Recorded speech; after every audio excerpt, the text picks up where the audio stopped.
Good morning, good morning, good morning to you and you and you. Good morning to you and you and you. I hope you're ready to dive in. We're talking about defiance. I really do need to get some singing lessons. That's on my to-do list. So, singing lessons are going to be great. They're going to make these days even better. Today we are talking about toddler defiance. It was a question that I got asked from a parent. I am going to start doing Ask Dr. Marcie Anything. Again, I did it a couple years ago and we're going to bring it back because y'all are asking me lots of things. So ask me questions. I am happy to answer them.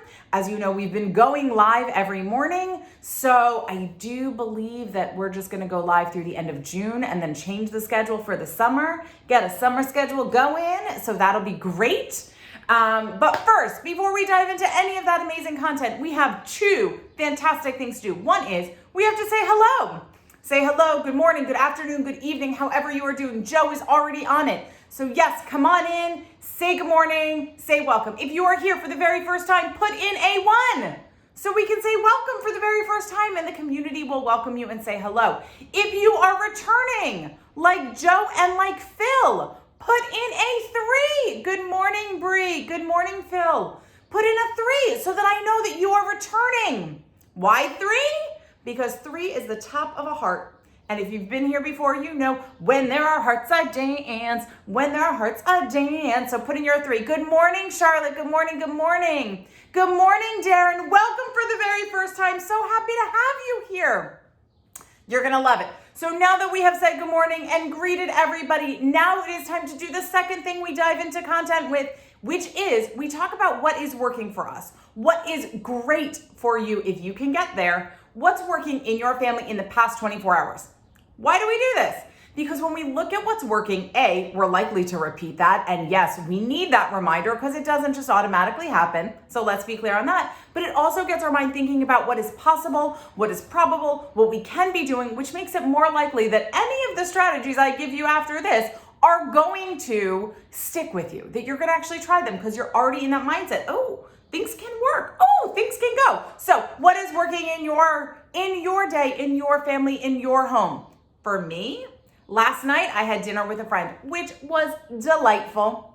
What else is working for me? Sitting on my fire escape for lunch. Took a lunch break yesterday on my fire escape. It was beautiful weather in New York City. That is working for me. And quite honestly, I'm getting ready to do some professional development today, this afternoon, training some teachers. It's gonna be amazing. And as you might guess, I do really enjoy training and talking and speaking. So I'm really excited to be in front of about 100 teachers this afternoon. So that is going to be great. What is working for Charlotte is meditation, giving, receiving, and giving. Oh, nice. That makes me think that you are leading meditations, which would be so beautiful. Thank you for sharing, Charlotte. Joe says, going to the park is working. My parents are going down the shore today. Yay, yay, yay, yay, yay, yay, yay.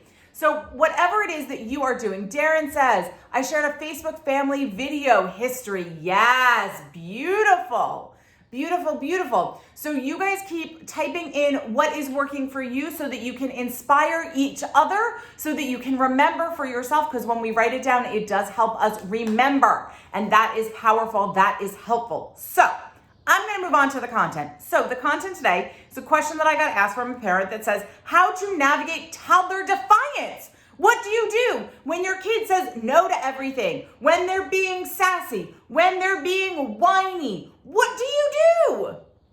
I got all of those details of saying no and whiny because I asked, what does toddler defiance mean in your house? Because it's going to be different in your home versus somebody else's home versus somebody else's home. So you need to get clear on what these words mean. Part of what I love about behavior is that we have to be specific in our definitions. So what do you do in those moments? I have three things for you to do in those moments. Welcome, Yanza. Welcome, Chantel. Going hiking with my twins. You have 3-year-old twins, Chantel? We have Jennifer, who is not on, but she's here almost every day, who also has 3-year-old twins. She might be the one who asked this question, just FYI. So she asked it publicly, which is the only reason I share that it was Jennifer who asked it.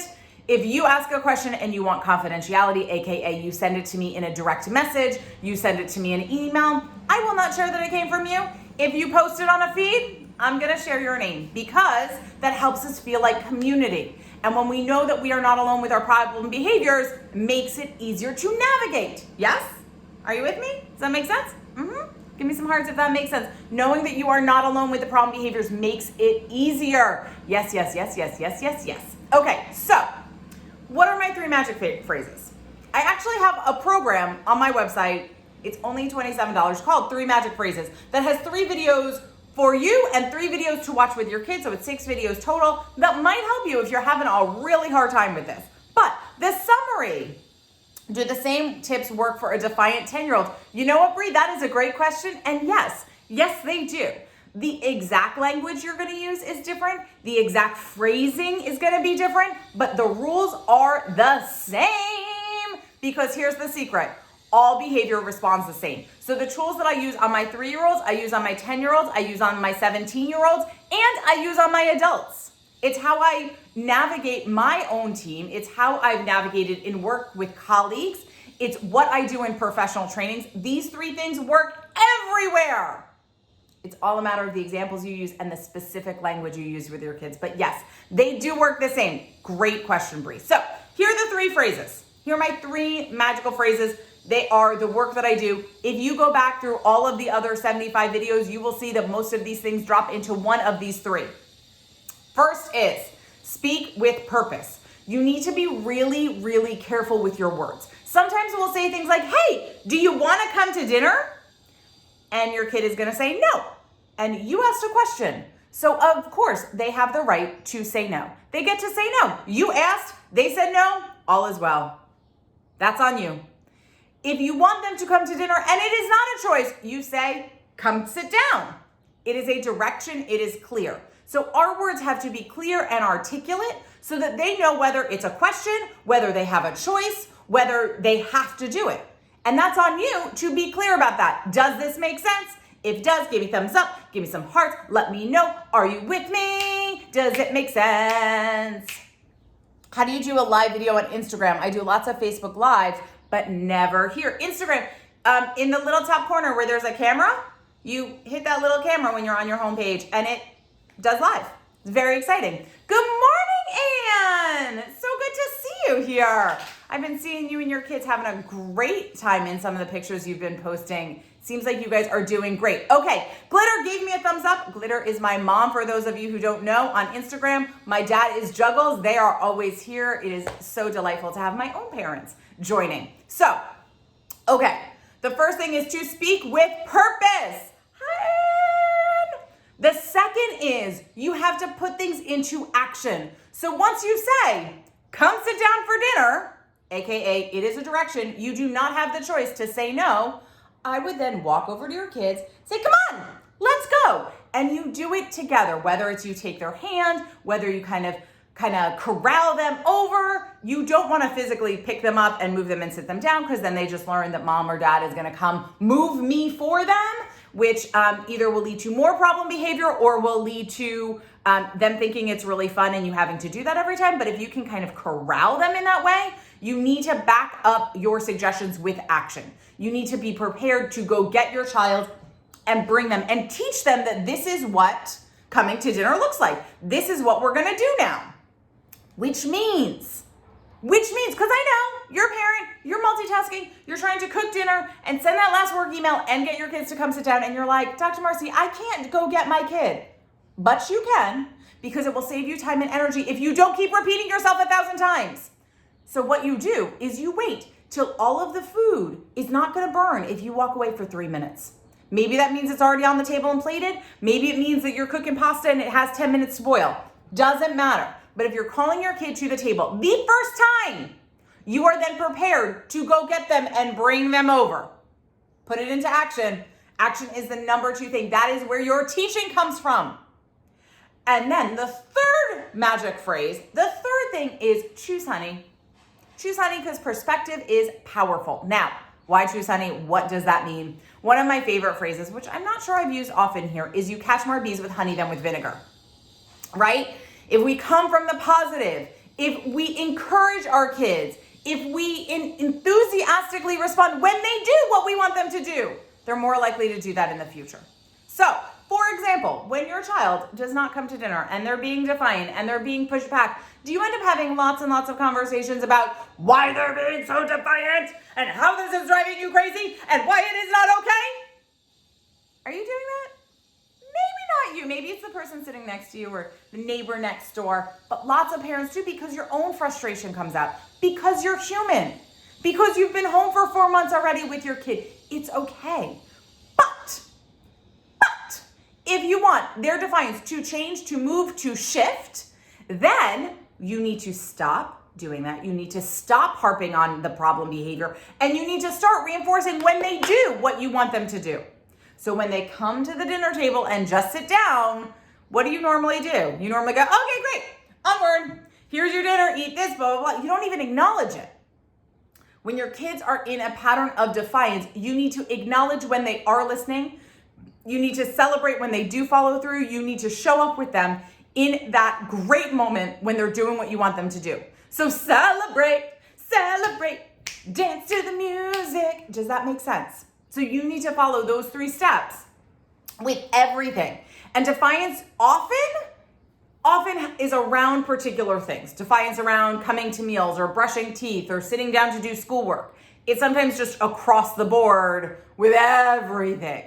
And if the case is that they are across the board defiant for everything, then I suggest that you give them little moments where they are where you're gonna work on this, and other moments where you're just doing what you've been doing as a parent. Because if you try to change it every step of the way, if they are consistently defiant, then you are gonna have a harder time, because you're gonna run out of stamina yourself.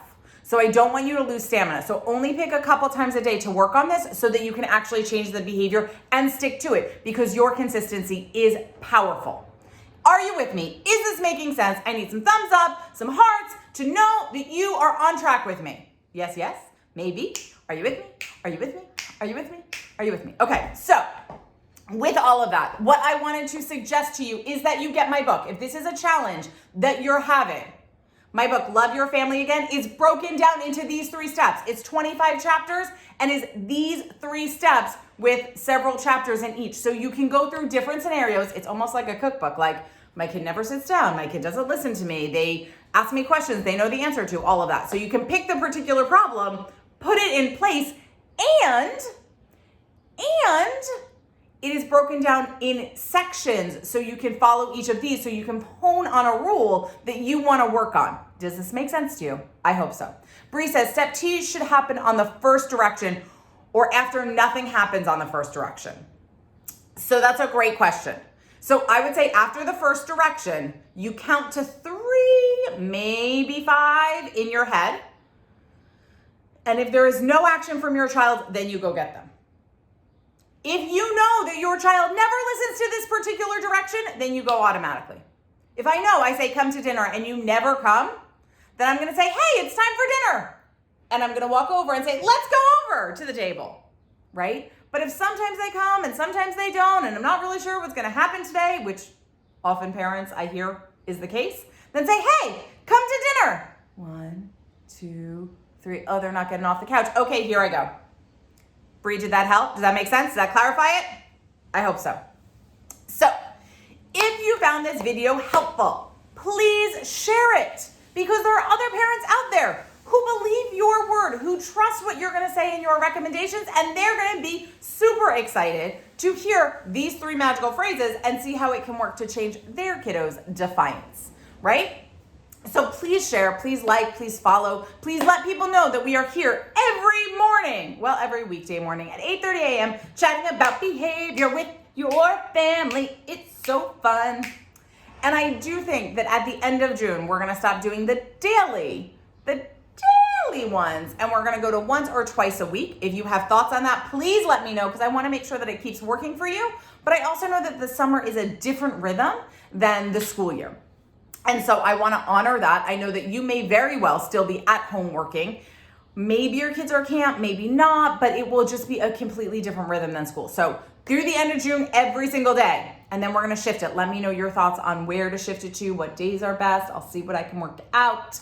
And that's what I have for you. So thank you for spending the morning with me. Thank you for taking the time to join here to learn to love your family even more by putting these things in place. I can't wait to hear what happens when you start speaking with purpose, doing more because your actions count, and choosing honey. Mwah! Have a great day. Have a great day.